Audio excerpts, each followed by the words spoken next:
अजीज़ दोस्तों, अस्सलाम वालेकुम, नमस्ते, सत श्री अकाल, जय जिनेंद्रा, गुड आफ्टरनून। अजीज़ दोस्तों, आईएमएफ ने पाकिस्तान से जो अभी एक स्टाफ लेवल का स्टैंड बाय एग्रीमेंट किया है, उस पर एक छोटी सी कहानी याद आती है कि आपको पता ही था कि पाकिस्तान चाइना के साथ बहुत ज़्यादा घुस रहा था और पाकिस्तान कुछ चीज़ों में अमेरिका पाकिस्तान को सुधारना चाहता था। तो उस पर मुझे कहानी याद आई कि एक यूरोपियन एम्बेसडर की बीवी का एक कुत्ता था पाकिस्तान में। तो वो उस कुत्ते को लेके वेटरनरी जो होते हैं ना, जो जानवरों के डॉक्टर, उनके पास लेके आई कि मेरा कुत्ता है ना, काफ़ी दिनों से मैं बुलाती हूँ तो मेरे पास नहीं आता, मुझसे दूर दूर रहता है, मुझसे दूर रहता है, मैं करीब जाती हूँ दूर भाग जाता है। तो वो वेटरनरी थे ना, जो वो जानवरों के डॉक्टर, वो वैसे ही डॉक्टर थे जैसे इसहाक डार फाइनेंस के गुरु हैं, जैसे इमरान खान अपने आप को बहुत बड़ा रिफॉर्मिस्ट और पॉलिटिशियन समझता है, वैसा ही वो भी था। उसने कहा ऐसा करें, आपको ये कुत्ता एक दिन के लिए मेरे पास छोड़ना होगा, आप कल आइएगा, कल आपको मैं इसके बिल्कुल ठीक ठाक हालत में मिलेगा। वो औरत चाहती तो नहीं थी, लेकिन फिर छोड़ के चली गई। अब उसने क्या किया कि अपने कंपाउंडर को बुलाया, बोला भाई वो इसको कमरे में बंद करो और एक पट्टा दिया इसको, और बोला ये पट्टे से इसको पिटाई करो इसकी, फिर आधा घंटा ब्रेक करो, फिर 10 मिनट पिटाई करो, फिर आधा घंटा ब्रेक, खाना भी नहीं दो इसको, कल तक ये करते रहना। अगले दिन तक ये हुआ। अगले दिन वो आई औरत, मेरा कुत्ता, बोला 1 मिनट, कंपाउंडर को बोला कुत्ते को ले आओ। कुत्ता जैसे ही कमरे में आया तो अपनी मालकिन की तरफ भागा, चिपक गया। मालकिन ने कहा हाँ ये कैसे? बोला ये हमारा देसी इलाज है जो हमने किया था। तो यही अमेरिका ने किया कि पाकिस्तान को 9 महीने नाक रगड़वाई, आईएमएफ के आगे पीछे हर तरह से जलील ख्वार करके दुनिया का हर मीडिया, दुनिया का हर मुल्क लिखता रहा कि पाकिस्तान डेफिसिट हो रहा है, पाकिस्तान तबाह हो रहा है, पाकिस्तान ख़त्म हो रहा है, पाकिस्तान में महंगाई का आलम ख़राब, पब्लिक परेशान।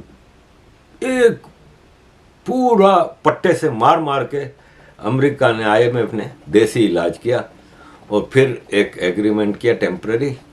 उसके बाद भी मारा पट्टों से। इमरान खान से मिलने गए, पीपल्स पार्टी से मिलने गए, इन्होंने औकात याद दिला दी कि तुम्हारी औकात क्या है, कि तुम लोग हमारे गुलाम हो और इधर उधर चाइना पाइना इधर उधर जाने का सोचना भी नहीं। ये कहानी मुझे याद आई इसलिए कि चाइना ने पाकिस्तान को कहा, सॉरी आईएमएफ ने पाकिस्तान को कहा कि भाई साहब आपको फौरन बहुत जल्द $6 बिलियन का बंदोबस्त करना है, क्योंकि आपके ऊपर कर्जों की वापसी की तारीख है $6 बिलियन। इसहाक डार ने कहा फिक्र ही नहीं करें, हम 8 बिलियन करके देंगे। वो कुत्ता जैसे मालिक खान के पास भाग के आया था, इसहाक डार जमीन में बैठ के बिल्कुल कदमों में घुस के बोला आप फिक्र ही नहीं करें, हम $8 बिलियन ला के देंगे। फिर आईएमएफ ने कहा कि अच्छा भाई साहब वो जो आपने टैक्स में ग्रांट दी थी ना, वो बंद करो, ख़त्म करो, वो नहीं चाहिए। बोला माई बाप ख़त्म कर दी, किसी को कोई सप्लीमेंट्री ग्रांट इस बार नहीं मिलेगी, आपने कह दिया माई बाप ख़त्म। ये इस वक्त Pakistan economically, politically, socially, by every mean America IMF के बिल्कुल कदमों में बैठ गया है कि माई बाप जैसा आपका हुक्म। अब फौरन से पेशतर इकोनॉमिक पॉलिसीज आ रही हैं। पाकिस्तान ने एक मेजर इकोनॉमिक पॉलिसी फॉर्मुलेट की है। इस इकोनॉमिक पॉलिसी को कैबिनेट ने अप्रूव कर दिया है लास्ट वीकेंड पे। इस पॉलिसी के तहत पाकिस्तान समझता है कि 20 से 25 बिलियन डॉलर की फॉरेन इन्वेस्टमेंट हम पाकिस्तान में लाएंगे। अब ले दे के इनके पास फॉरेन इन्वेस्टमेंट के लिए है ना, चाइना, सऊदी अरब, इमारात, कतर, ये 3-4 मुल्क हैं। बाकी तो कोई मुल्क इनको घास नहीं डालता। यूरोप तो भरोसा ही नहीं करने को तैयार। अमेरिका तो बस IMF वर्ल्ड बैंक के जरिए लगा हुआ है। ऑस्ट्रेलिया, कोई भी अमीर मुल्क, जापान में अभी गया था बिलावल अपनी बहन को सैर कराने के लिए।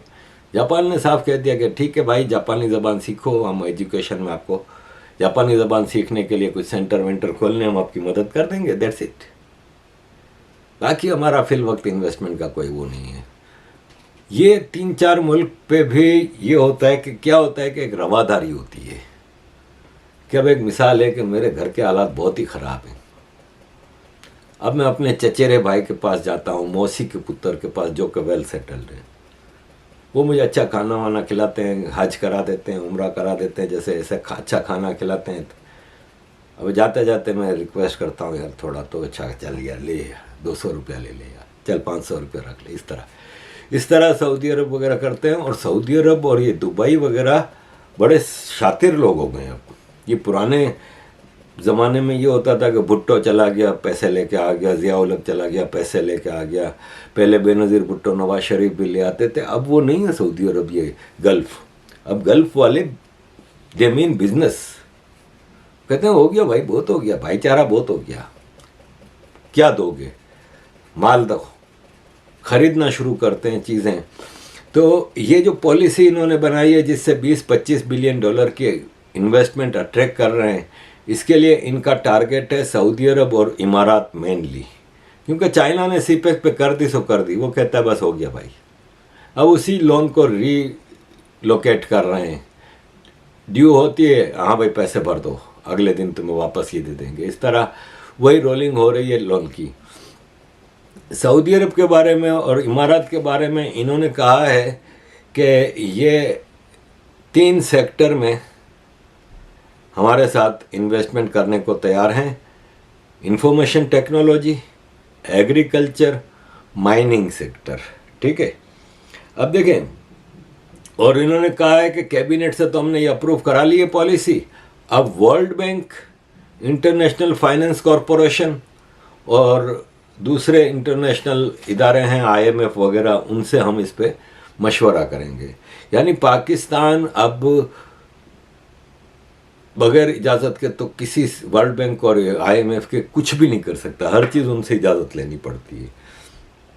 अभी जो 3 सेक्टर इन्होंने कहा है ना, इसमें जो इंफॉर्मेशन टेक्नोलॉजी है वो पाकिस्तान शायद ख्वाब देख रहा है, इसलिए कि उसमें अगर सऊदी अरब को और इमारात को कहीं इन्वेस्टमेंट करनी है तो वो भारत है, गढ़ है इंटरनेशनल इंफॉर्मेशन टेक्नोलॉजी का, वो नहीं। एग्रीकल्चर पाकिस्तान डेक्लाइनेशन पे, Pakistan used to be a very strong agriculture society, अब नहीं है। अब गंदुम तक बाहर से आ रही है, आटे की लाइनें देख लेना। एक ज़माना था कि सरप्लस गंदुम होती थी, एक्सपोर्ट करते थे। सऊदी अरब में गंदुम नहीं होती थी एक ज़माने में, वो पाकिस्तान एक्सपोर्ट करता था। आज सऊदी अरब के पास सरप्लस गंदुम होती है। तो पाकिस्तान की एग्रीकल्चर सेक्टर, और शायद ये हो कि सऊदी अरब बड़ी बड़ी एग्रीकल्चर लैंड ले ले। सऊदी अरब बिजनेस करना चाह रहा है कि चलो पाकिस्तान की बड़ी बड़ी एग्रीकल्चर लैंड लेके हम उस पर इन्वेस्टमेंट करें। माइनिंग सेक्टर, तो माइनिंग सेक्टर तो वही लूटमार हो गई ना भाई। आप बलूचिस्तान और सिंध में, पंजाब में तो कुछ है ही नहीं भाई, पंजाब क्या देगा। KPK बलूचिस्तान और सिंध में माइनिंग के बड़े बड़े खजाने छुपे हुए हैं, उस सेक्टर में ये इन्वेस्टमेंट करते हैं। तो अगेन सेइंग कि इससे सऊदी अरब और इमारात दे मीन बिजनेस।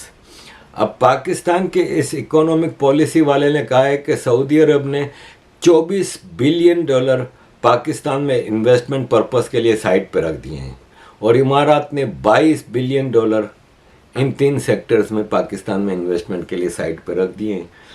अब ये उम्मीद तो नहीं लगती कि पाकिस्तान के पॉलिटिकल और इकोनॉमिक सिचुएशन एक तरफ और दूसरी तरफ पाकिस्तान का जो अंदर हालत ख़राब है, बलूचिस्तान में आज़ादी की मूवमेंट, सिंधु देश की आज़ादी की मूवमेंट, अगर सिंध में इस तरह पाकिस्तान ने फॉरेन इन्वेस्टर के ज़रिए माइनिंग कराई तो सिंधी फिर खड़ा होगा, जागीरदार कब तक कंट्रोल करेगा? फिर हम भी बैठे हुए हैं, फिर हम सिंधियों को खड़ा करेंगे। तो ऐसे में मुझे नहीं लगता कि ये इन्वेस्टमेंट सिवाय बड़ी बातों के शायद दूसरों को धोखा देने के लिए की गई हैं, क्योंकि हमने सऊदी अरब, इमारात की तरफ से ऐसी कोई बात सुनी नहीं है। तो इस पॉलिसी में, इकोनॉमिक पॉलिसी में एक और चीज़ की गई है कि फॉरेन इन्वेस्टर्स को ज़्यादा लालचें दी गई हैं। पहली ये है कि पहले एक मिनिमम इक्विटी रेट होता था, वो अब कोई भी नहीं है, और अब minimum equity rate foreign investment पे ख़त्म कर दिया है। दूसरा ये है कि फॉरेन इन्वेस्टर्स किसी भी सेक्टर में पाकिस्तान में इन्वेस्ट कर सकते हैं सिवाय 6 सेक्टर के। अब 6 सेक्टर जब जर्नलिस्टों ने पूछा तो उन्होंने कहा वो हम नहीं बता सकते आपको, तो वो बताए नहीं है कि कौन से 6 सेक्टर हैं, लेकिन 6 सेक्टर के अलावा बाकी सब में आप इन्वेस्टमेंट कर सकते हैं। दूसरा, जो फॉरेन इन्वेस्टर है ना, वो उनको अलाउ किया गया है कि अब आप अपना पूरा प्रॉफिट वापस अपने देश में भेज सकते हैं। यानी सऊदी अरब अगर पाकिस्तान से एग्रीकल्चर लैंड पे कोई इन्वेस्टमेंट करता है और बड़ी लेवल पे खेती करता है, तो वो फिर बेचेगा और उससे जो प्रॉफिट होगा वो सऊदी अरब ले जाएगा। और दूसरा, उन्होंने ये कहा है कि आप अपनी करेंसी में, यानी आपको डॉलर अगर नहीं भी करने तो आप अपनी करेंसी में ये सारा काम कर सकते हैं। ये सब चीज़ें हैं जो इकोनॉमिक पॉलिसी के हवाले से हैं, और ये IMF को खुश करने के लिए ये चीज़ें की गई हैं। अजीज़ दोस्तों, थोड़ा मैं आपको पॉलिटिक्स की तरफ ले जाऊंगा। देखें, ये एहसन इकबाल हैं, प्लानिंग एंड डेवलपमेंट मिनिस्टर हैं। पिछली सरकार में, नवाज शरीफ की पिछली सरकार में ये एजुकेशन मिनिस्टर थे, और ये हर सरकार में होते हैं। मुस्लिम लीग के पुराने खिलाड़ी हैं, इनकी माँ भी मिनिस्टर रह चुकी है। इन्होंने अभी कहा है कि मुस्लिम लीग पाकिस्तान की माँ है। तो भाई साहब, हम तो मानते हैं शुरू से, क्योंकि अंग्रेज़ों ने तुम्हारी माँ को, यानी पाकिस्तान की माँ मुस्लिम लीग को ठोका था तो पाकिस्तान पैदा हुआ था। तो अंग्रेज़ तुम्हारा बाप है पाकिस्तान का, यानी अमेरिका, इंग्लैंड, और मुस्लिम लीग माँ है।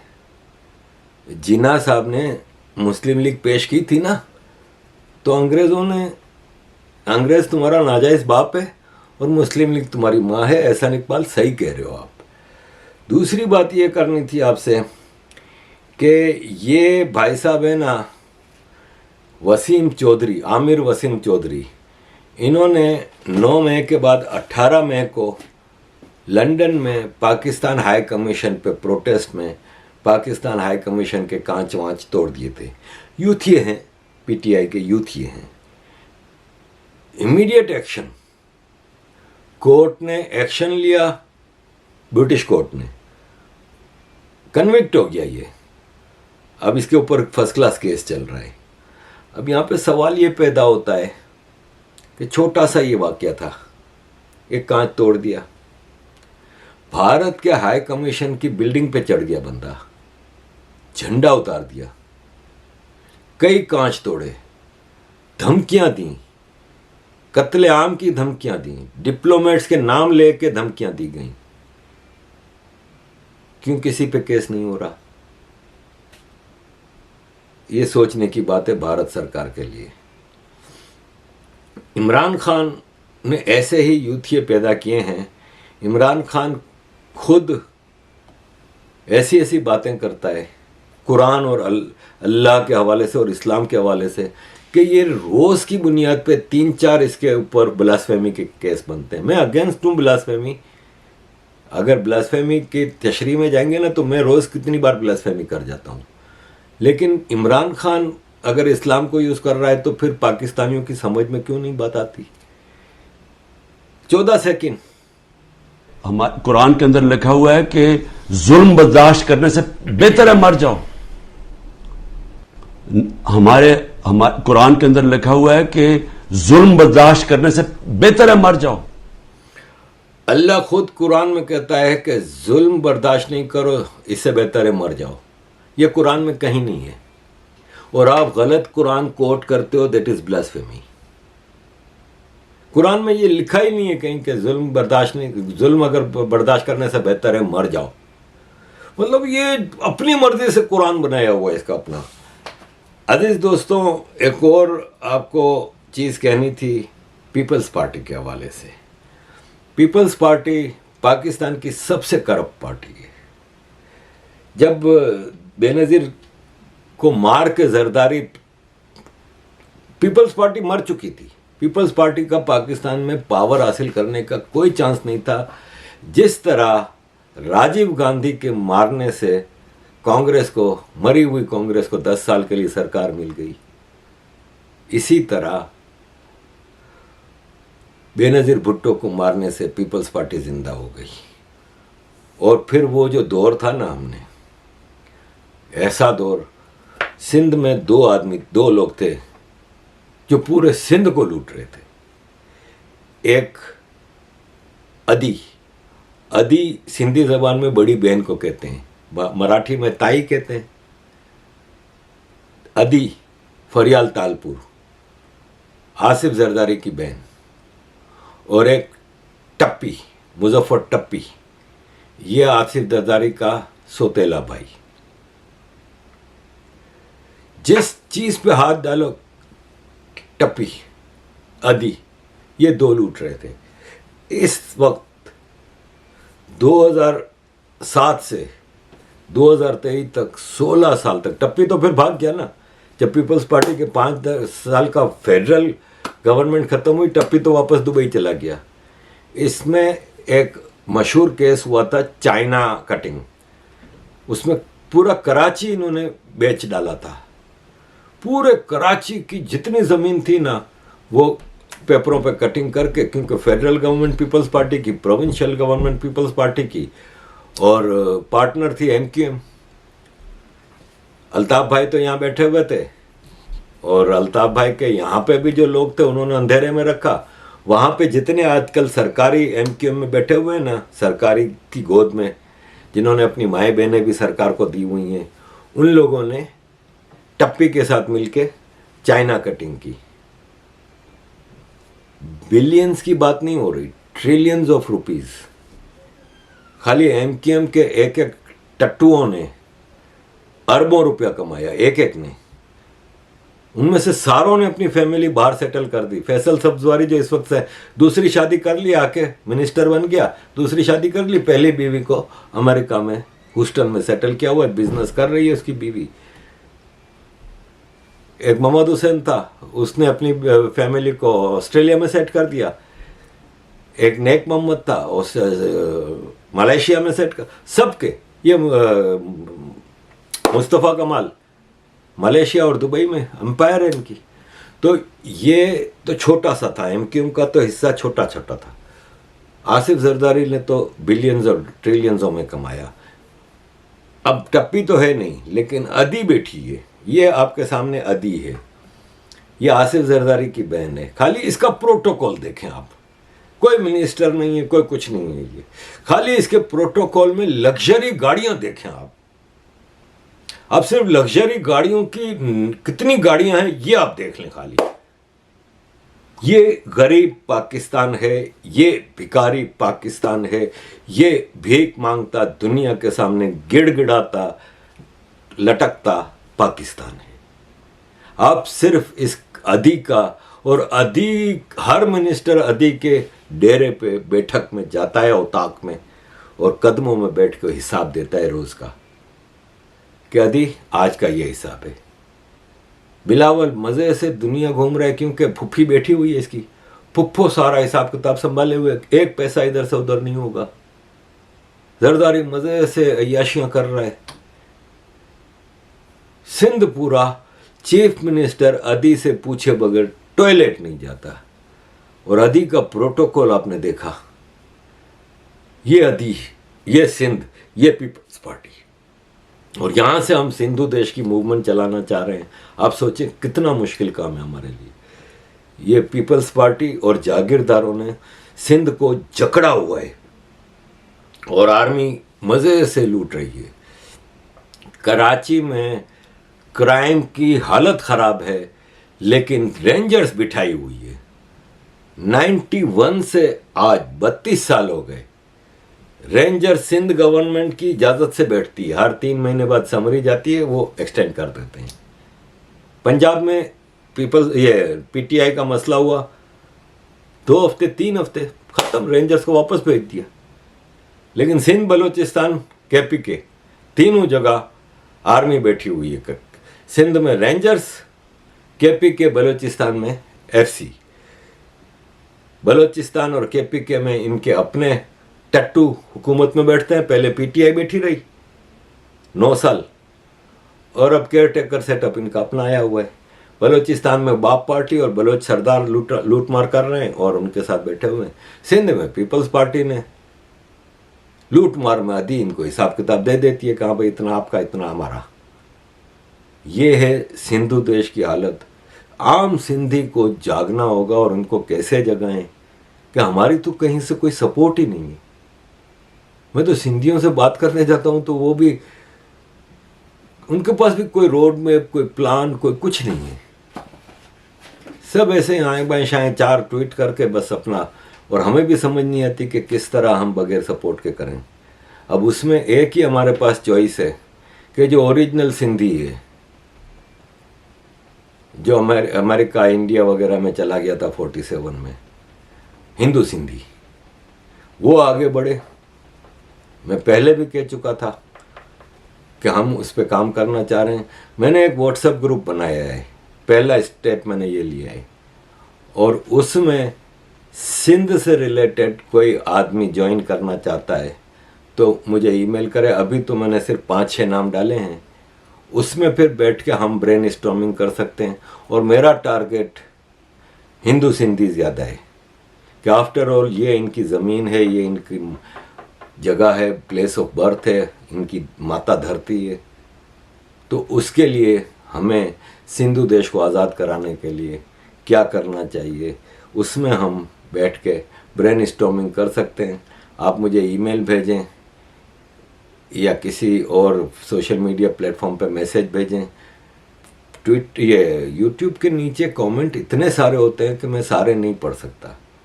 आप मेरी मजबूरी को समझें कि मैं इतने सारे सोशल मीडिया प्लेटफॉर्म्स पर हूँ, उसमें मैं कोशिश करता हूँ कि प्राइवेट मैसेजेस पढ़ लूँ, लेकिन यूट्यूब में 1000, 500, 900 मुश्किल हो जाता है, इतना टाइम फिर नहीं बचता। जिस पे नज़र पड़ती है मैं चेक कर लेता हूँ। लेकिन आप ईमेल एक छोटी सी मार दें 2 लाइन की कि आपको उस ग्रुप में ऐड करना है, मैं कर दूंगा। ट्विटर के मैसेंजर पे, फेसबुक के मैसेंजर पे, इंस्टा के मैसेंजर पे आप मुझे अपना मोबाइल नंबर डाल दें, मैं आपको ऐड कर लूँगा। तो हम इस व्हाट्सएप ग्रुप के ज़रिए सिंधु देश के लिए कोई कॉमन स्ट्रेटेजी ला सकते हैं।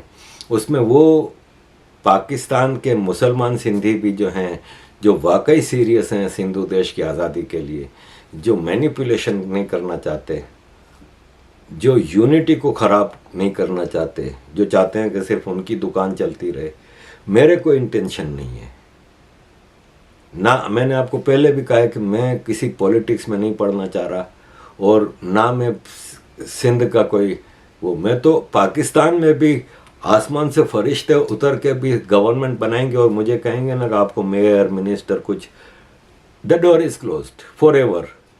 आज़ाद सिंधु देश भी हो जाएगा तो शायद मैं ना जाऊं, क्योंकि मैं अब उस धरती से भरोसा नहीं कर सकता। लेकिन मैं चाहता हूं कि आफ्टर ऑल सिंध के लोग मेरे लोग हैं, तो मैं उनके लिए कोई फैसिलिटेटर बनना चाहता हूं। मैं कोई ओहदा, कोई पोजीशन नहीं लेना चाह रहा।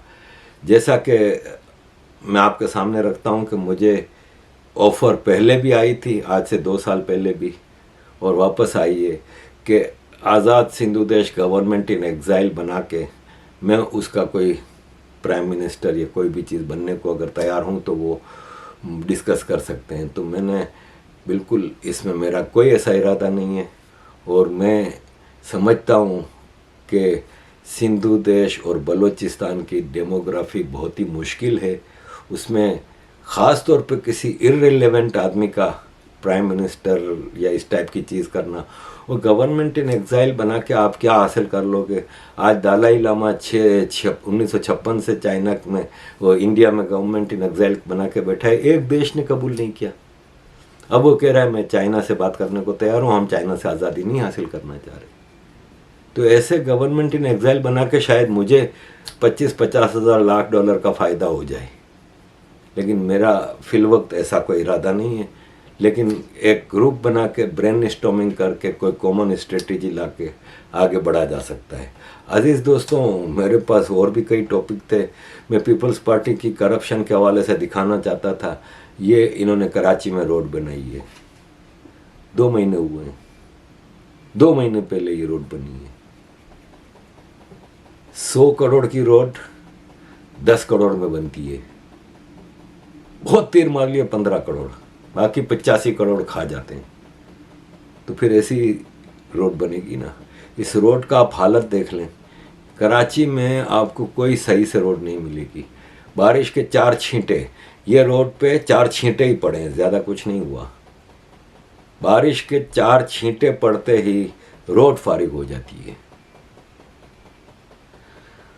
तो अजीज दोस्तों, सिंध सबसे ज़्यादा रिसोर्सफुल सूबा, सबसे ज़्यादा तबाह, और काफ़ी चीज़ें हैं मेरे सामने। मैं इस पे आखिरी खबर आपके साथ शेयर कर लेता हूँ कि अल्ताफ़ हुसैन MQM बनाई, मुहाजिरों की पॉलिटिक्स की, सब कुछ किया। 92 से पाकिस्तान छोड़ के चले आए। मुशर्रफ के दौर में टॉप की गवर्नमेंट रही, सबसे पावरफुल रहे, लेकिन ये वापस नहीं गए। और इनके ऊपर आए दिन कुछ ना कुछ केस बनते रहते हैं, यहाँ लंदन में भी। अभी HMRC यहाँ की जो टैक्स डिपार्टमेंट है, उन्होंने इनके ऊपर 15 लाख पाउंड की प्रॉपर्टी या बिजनेस पैसा दिखाने नहीं दिखाया, उस पर टैक्स बनता है, उसका केस चलाना शुरू किया है। और अल्ताफ़ हुसैन की कोशिश है कि पाकिस्तान आर्मी उनको वापस एकोमोडेट करे। इस हवाले से वो बार बार आर्मी की वो करते रहते हैं, अप्रोच करते रहते हैं। और अभी कराची में जगह जगह वॉल चौकिंग हुई। पाक फौज जिंदाबाद, अल्ताफ़ हुसैन जिंदाबाद, MQM अल्ताफ़ हुसैन वाले कर रहे थे। और एक रैली भी निकाली कुछ लोगों ने कराची में। तो सरकार ने ये नोटिफिकेशन दिया है। हुकूमत रियासत का MQM लंदन और बानी MQM पर पाबंदी का फैसला अटल है, ऐसा कहना है जराए का। जराए का ये भी कहना है कि thank you very much for all your support, keep supporting.